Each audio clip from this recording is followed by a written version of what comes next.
Understanding culture and diversity. We acknowledge that we are on the traditional lands of the indigenous. We honor the indigenous people who have cared for this land for generations.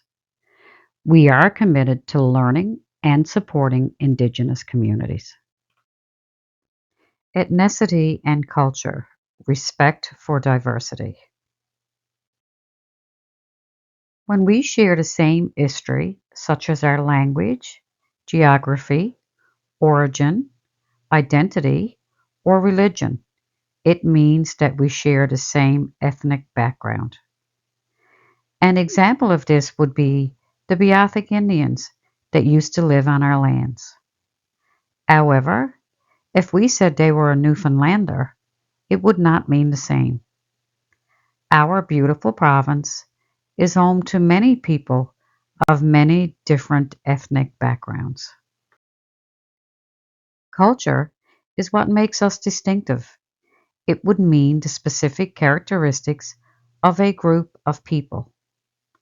An example of this would be the Beothuks having different characteristics than a white Caucasian.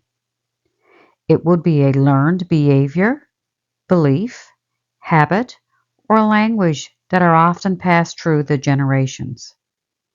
It could also mean the music we like and the traditions we follow. Cultural characteristics can be influenced by age, gender, sexual orientation, lifestyle, and ethnicity. Prejudice and discrimination. A prejudice in the workplace would mean when we present with an attitude that may form an opinion about another worker or client because of their association to the group. This can happen before we get to know them. This prejudice can result in discrimination of that person. Some examples of prejudice would be if a support worker assumes that a client will not understand their medications because of their age, or a support worker assumes that a certain ethnic group exaggerates pain and therefore dismisses the client's complaints of pain. Discrimination in the workplace can happen when a client or worker is treated unfairly based on the aspects of their physical characteristics, such as their health history or group membership. Examples of discrimination could include when a support worker who don't explain the medications to a client because they assume the client won't understand, or a support worker gives difficult to achieve tasks to a younger coworker, thus avoiding fair distribution of tasks. Let's look at DIPS. It gives us dignity, independence, individualized care, preferences, privacy, and safety. In healthcare, all clients, families, and workers should have access to a fair and supportive environment that is free from prejudice and discrimination, ensuring everyone is treated with respect and accountability. By providing care with DIPS, it ensures a safe culture free of discrimination and prejudice for everyone.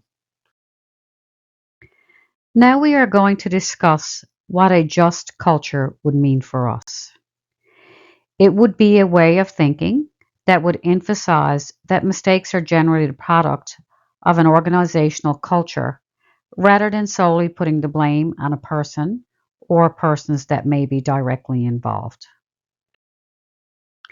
At Total Care, we want to provide a just culture by ensuring that we follow the core principles that are listed below.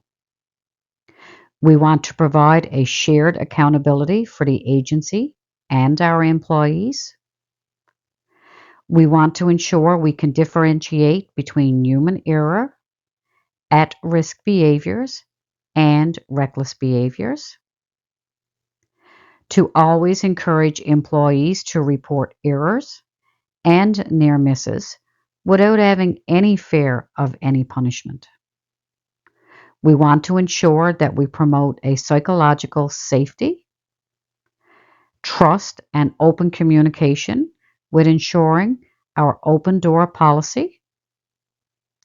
And we want to ensure that we take all opportunities to learn from our errors and near misses rather than lay blame.